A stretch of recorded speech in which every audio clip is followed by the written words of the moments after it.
Hello everyone, today I will be teaching you some really easy ways to remember Punnet Square problems. To start off with, homozygous means same. And so every time you see homozygous, think that it will always either be homozygous dominant, which is right here, or homozygous recessive, which is here. Basically that means that if it is dominant, then that means that that is the trait that will always show up, and if you have two recessive, then that will show up. For heterozygous, that means that it has one dominant allele and one recessive allele. Whenever this happens, the dominant trait will mask over the recessive trait. This always happens unless it is incompletely dominant, but if you want to ask me about that later, I'll tell you about it. Okay, one other thing before I get on to the actual lesson is the difference between genotype and phenotype. The way to remember that is that genotype has to do with gene sequencing, whereas phenotype is physical traits. So phenotype, physical traits, genotype, gene. Okay, so to start off with, we're gonna do a quick and easy problem. So here it is. Black fur in guinea pigs is dominant over white fur. Find the probability of an offspring with the same phenotype as its parents in a cross between a homozygous black and a heterozygous black. Well, that's easy, isn't it? Right? Right? Okay, so here we have our homozygous black because black is the big B. There's two of those. And we have our heterozygous black because the big B masks over the little b. And so you plug it in, you put the parent 1 at the top, the parent 2 on the side. You can do it the other way, that's just how I do it. And what you do is you always put the big letter first. So in the case of this heterozygous right here, you wouldn't have little b, big B. It's always big B, little b. And you have to remember that. And so you say, what's the genotype? Well, that's easy. The genotype is I have two big B's and two big B little b's. So that means that altogether we have 4 black because there is no little b. So the next question asks to find the probability of a hybrid offspring in a cross between a homozygous dominant and a heterozygous. Well, you think, man, I have to make a new Punnet Square. Dang it, like who wants to do that? But wait. Hold on, this looks kind of familiar. Hey, what's that? It's almost as if it's the same question. Well, there you go. Look, I've already have the genotypes and the phenotypes. And wow, it wants a hybrid. Well, this is the only hybrid we have. So that means your answer is you have 2 hybrids. Just like that.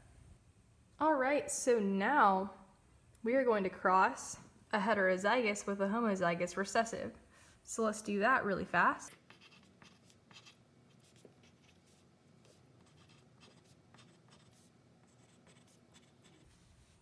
All right, now all you have to do is our genotypes. So even just looking at it, I can tell I have 2 heterozygous and 2 homozygous recessive.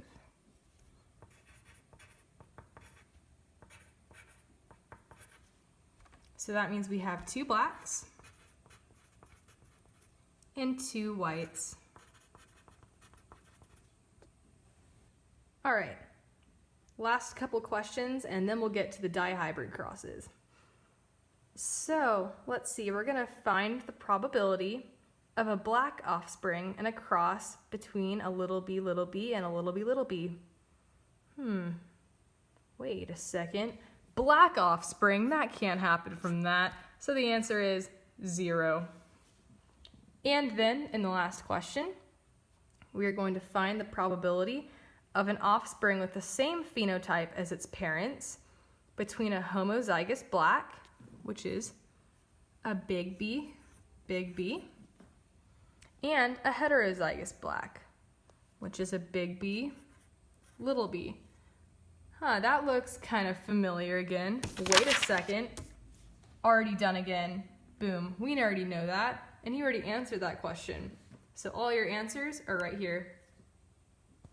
Are you tired of looking up countless questionnaires online of how to do dihybrid crosses? Do you ever wonder, should I switch my $15 a month from Chegg to maybe some Spotify Premium? If so, here's how you do it. So you know that 4x4 box I just showed in that last problem? Well, this is how you outline it. So what you do is, because you have to map out every possibility from the parents, these are the possible gene combinations each parent can give. And so, if you have 4 little alleles right here, you're going to get 4 combinations of each, because it just makes sense. And so, now we're going to put that into our Punnet Square. And here's what it all looks like when you put it into a Punnet Square. And if you notice, they're all,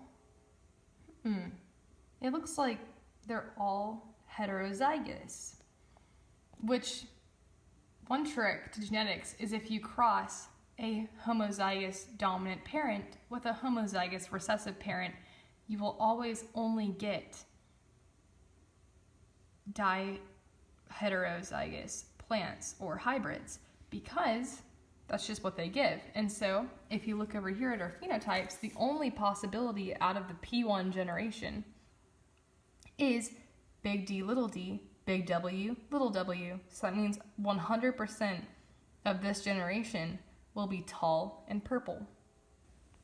For this next problem, we're back to guinea pigs.